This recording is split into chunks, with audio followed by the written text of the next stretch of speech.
दोस्तों, नानक क्लासेस के YouTube channel पे आपका स्वागत है। और आज 8 बजे के सेशन लेके हैं साइंस की क्लास, जो इम्पोर्टेंट है, पार्ट नंबर 10। और आज इसमें बात करेंगे प्रतिरक्षा और रक्त समूह से जितने भी इम्पोर्टेंट क्वेश्चन बनते हैं, आए हुए क्वेश्चन है, चाहे SSC है, चाहे रेलवे है, चाहे कहीं भी पटवार में आए हुए क्वेश्चन, उनके साथ ही हम डिस्कस करेंगे। कल आपको दिया था अनुमानशिकी से संबंधित, तो बहुत सारे विद्यार्थियों ने उस वीडियो को देखा था, इंपॉर्टेंट क्वेश्चन थे। तो आज इसकी शुरुआत करते हैं प्रतिरक्षा और रक्त समूह की। जल्दी से वीडियो को लाइक कर दो, शेयर कर दो। सुबह 7 बजे आपने राजस्थान करंट अफेयर्स का वीडियो देखा था। तो शुरुआत पार्ट नंबर 10 की। पहला क्वेश्चन, किसी विशिष्ट रोगाणुओं के प्रति लड़ने की क्षमता क्या कहलाती है? किसी विशिष्ट रोगाणुओं के प्रति लड़ने की क्षमता क्या कहलाती है? तो वो कहलाती है प्रतिरक्षा। क्या कहलाती है? प्रतिरक्षा। प्रतिरक्षा क्या होता है? तो ये लैटिन भाषा में इसका अर्थ होता है स्वतंत्रता या छुटकारा पाना। स्वतंत्रता या छुटकारा पाना, तो ये ध्यान रखना। दूसरा, मानव नेत्र में कौन सा एंजाइम पाया जाता है जो जीवाणुओं से नेत्र को प्रतिरक्षा प्रदान करता है, छुटकारा प्रदान करता है? मानव नेत्र में कौन सा ऐसा एंजाइम होता है? तो होता है लाइसोजाइम। कौन सा होता है? लाइसोजाइम में होता है, ध्यान रखना। अब ये नाम आया टाइलिन, तो टाइलिन क्या होता है? टाइलिन होता है लार में पाया जाता है टाइलिन। और लाइपेज, लाइपेज अमाशय के जठर रस के साथ पाया जाता है। और पेप्सिनोजन, तो पेप्सिनोजन मुख्य कोशिका में पाया जाता है। बात यहाँ पे मानव नेत्र में तो लाइसोजोम पाया जाता है। निम्न में से कौन सा एक प्रतिरक्षा का प्रकार नहीं है? निम्न में से कौन सा एक प्रतिरक्षा का प्रकार नहीं है?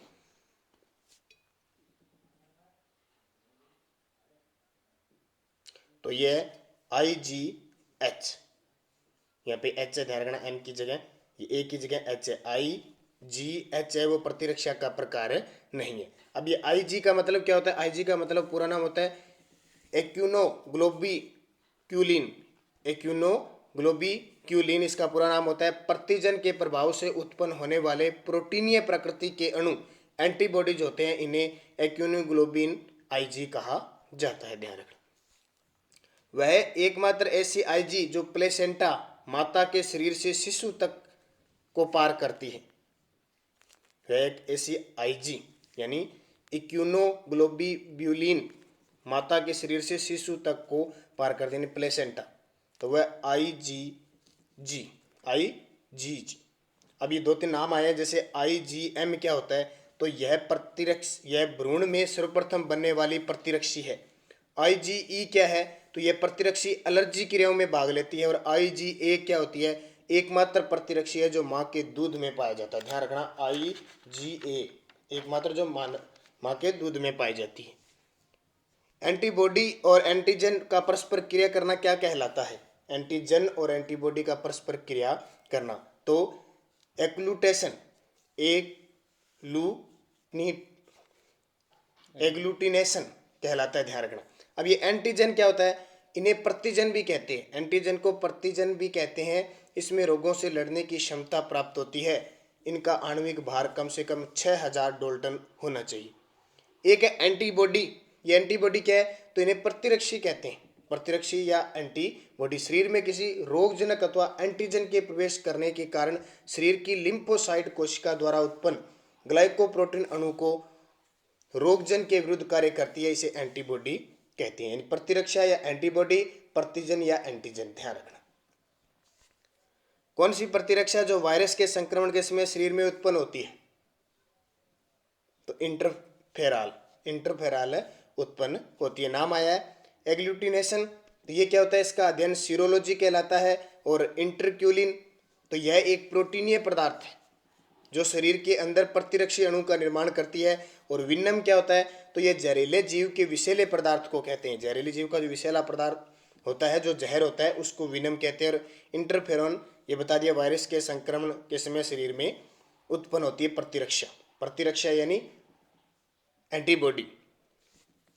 मानव के रक्त में श्वेत रक्त कणिका यानी WBC की कौन सी किस्म अधिक होती है? WBC की कौन सी किस्म अधिक होती है? तो ये ध्यान रखना, न्यूट्रोफिल्स। कौन सी? न्यूट्रोफिल्स ज़्यादा होती क्या है न्यूट्रोफिल्स?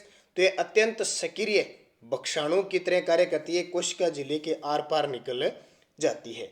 नाम आया है इयोसिनोफिल्स। इयोसिनोफिल्स क्या होता है? जब अस्थमा व अंतः परजीवी संक्रमण होता है तो इसकी संख्या बढ़ सकती है। और बेसोफिल्स, तो बेसोफिल्स है ये क्षारीय होती है। और एक नाम है लिम्फोसाइट, इसका मुख्य कार्य एंटीबॉडी अणु का निर्माण करना है। एंटीबॉडी अणु का निर्माण करना किसका काम है? लिम्फोसाइट का। रक्त समूह की खोज किसने की थी? रक्त समूह की खोज तो ल्यू वेन होक ने रक्त समूह की खोज की थी। एक नाम है हर्टविंग। हर्टविंग ने किसकी खोज की थी? तो जीव द्रव्य सिद्धांत किसने दिया था? हर्टविंग ने।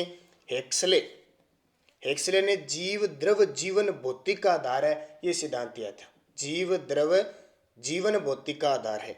और कैरोलस लीनियस जीवों की द्विनामपत्ति दी थी। जीवों की द्विनामपत्ति कैरोलस लीनियस। रक्त समूह कितने प्रकार का होता है? रक्त समूह, तो रक्त समूह 4 प्रकार का होता है, ए, बी, ए बी और ओ। किस रक्त समूह कोई प्रतिरक्षा नहीं पाया जाता? किस रक्त समूह में कोई प्रतिरक्षी नहीं पाया जाता, यानी एंटीबॉडी नहीं पाया जाता? तो ए बी में नहीं पाया जाता। किसमें? ए बी में नहीं पाया जाता। और सर्वाग्राही सब लेने वाला कौन है? A B. और सबको देने वाला कौन है? ओ। ये तो एग्जाम में नॉर्मल से क्वेश्चन आते हैं। आरएच फैक्टर का सर्वप्रथम किसने पता लगाया था? आरएच फैक्टर का सर्वप्रथम पता किसने लगाया था? तो ये लगाया था लैंडस्टीनर व विनर ने। लैंडस्टीनर व विनर ने। अब ये आरएच फैक्टर है क्या? तो ये करीब 417 अमीनो अम्लों का एक प्रोटीन है। इसकी खोज सर्वप्रथम मकाका एक रिसस नामक बंदर में की गई थी। यह प्रोटीन मानव की रक्त कोशिकाओं की सतह पर पाया जाता है। विजुमान, इस विजुमान ने भी अभी बताया था मैंने, जनन द्रव्य का सिद्धांत दिया था। जीव द्रव्य का सिद्धांत दिया था हार्डविक ने, लेकिन जनन द्रव्य का सिद्धांत दिया था विजुमान ने। डी डुले, इसने लाइसोसोम की खोज की थी। डी डुले या डी डुवे। और डार्विन, इसने प्राकृतिक वर्ण सिद्धांत दिया था।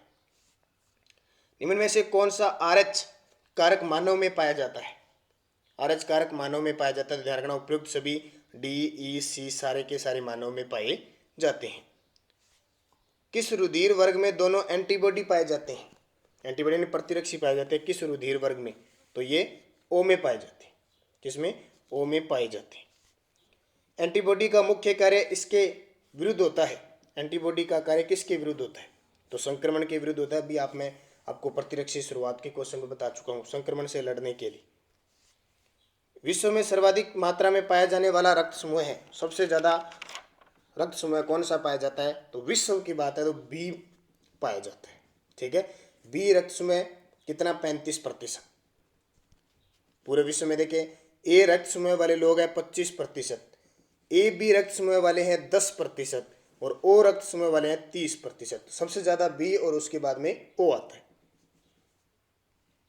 निम्न में से कौन सा रक्त समूह सर्वव्यापक ग्राह्यता रखता है? निम्न में से कौन सा जो रक्त समूह सर्वव्यापक ग्राह्यता रखता है? तो ए बी ग्रहण करने वाला होता है, अभी आपको बता दिया। ठीक है, तो इंपॉर्टेंट है क्योंकि ए बी सभी से रक्त ले सकता है, वह ए बी को दे सकता है। ठीक है, ओ सभी को रक्त दे सकता है और ओ से ले सकता है। ओ ए और ओ से तो ये ले सकता है क्योंकि ओ से तो लेता ही लेता है, सबको देता है ओ तो। और ए बी को दे सकता है, ये है जो ए बी को दे सकता है। बी व ओ से ले सकता है और बी और ए बी को दे सकता है। तो इंपॉर्टेंट है। अब मुझे जल्दी से कमेंट करके बता दो आपको, अगर आपका ब्लड ग्रुप पता है तो। रक्त समूह आपका पता होना चाहिए, प्लस माइनस है कौन सा है, क्योंकि जब भी कभी भगवान न करे लेकिन जरूरत पड़े, या आपको पता होना चाहिए वैसे भी कि हमारा ब्लड ग्रुप कैसे है। तो आपको बताना कमेंट में, अगर किसी को पता नहीं है तो वो जरूर अपना ब्लड ग्रुप ध्यान में रखें कौन सा है, और जिसको है वो जल्दी से कमेंट बताओ कि मेरा ये ब्लड ग्रुप है। विकल्पी की उपस्थिति के आधार पर मनुष्य में कितने प्रकार के जीन प्रारूप पाए जाते हैं? मनुष्य में कितने प्रकार के जीन प्रारूप पाए जाते हैं? 6। ओ रक्त समूह वाला व्यक्ति किस रक्त समूह के व्यक्ति से रक्त ले सकता है?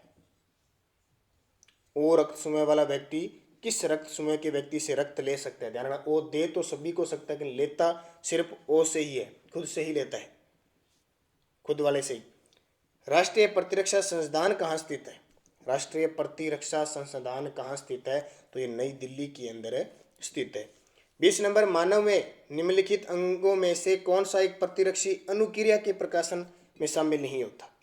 एक प्रतिरक्षी अनुक्रिया के प्रकाशन में शामिल नहीं होता, तो मस्तिष्क शामिल नहीं होता।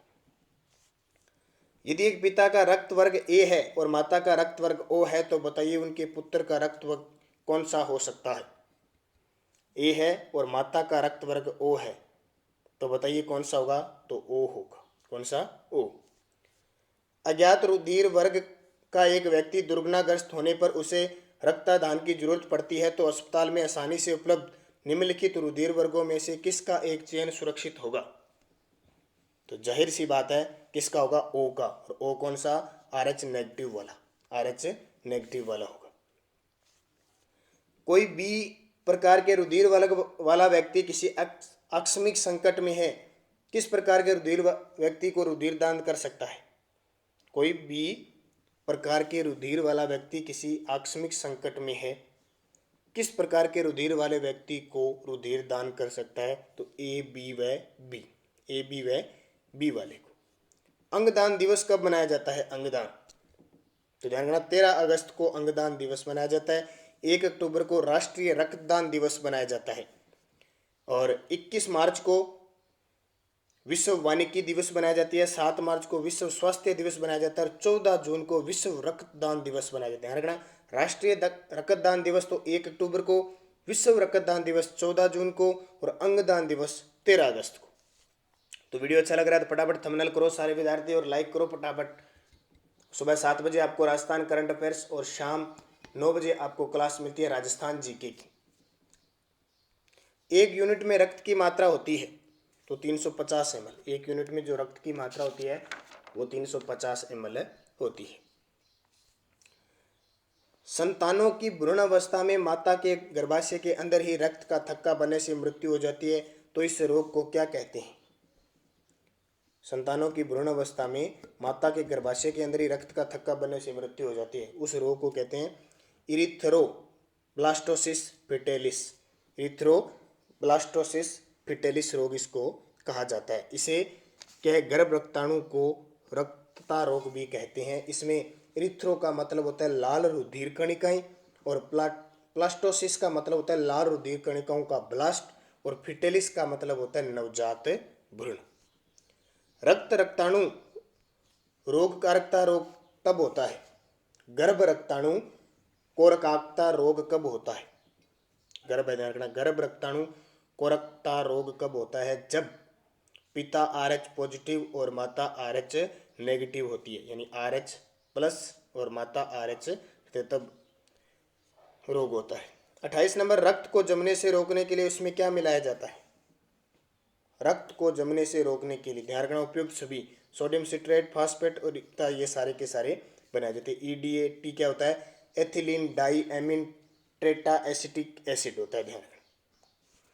किस रुधिर वर्ग में कोई एंटीजन नहीं पाया जाता है। एंटीजन, तो ये रुधिर वर्ग का topic A, O, O, B ये सारे इंपॉर्टेंट है, बढ़िया तरीके से पढ़ लेना इनको क्योंकि कंफ्यूजिंग रह जाती है इनके अंदर। तो O के अंदर एंटीजन है, नहीं पाया जाता। एंटीजन एक ऐसा पदार्थ है जो एंटीजन है एक ऐसा पदार्थ है जो प्रतिरक्षी के निर्माण को बढ़ावा देता है। प्रतिरक्षी के निर्माण को बढ़ावा देता है। ये इंपॉर्टेंट 30 क्वेश्चन आपको साइंस के प्राप्त हुए क्योंकि सप्ताह के 3 दिन सुबह 8 बजे सोमवार, मंगलवार और बुधवार को साइंस की क्लास प्राप्त होती है। बृहस्पतिवार, शुक्रवार और शनिवार को आपको कंप्यूटर की क्लास प्राप्त होती है और संडे के दिन आपको महिला बाल विकास से संबंधित महिला वीडियो प्राप्त होता है। धन्यवाद। जय हिंद, जय भारत, शुभ दिन।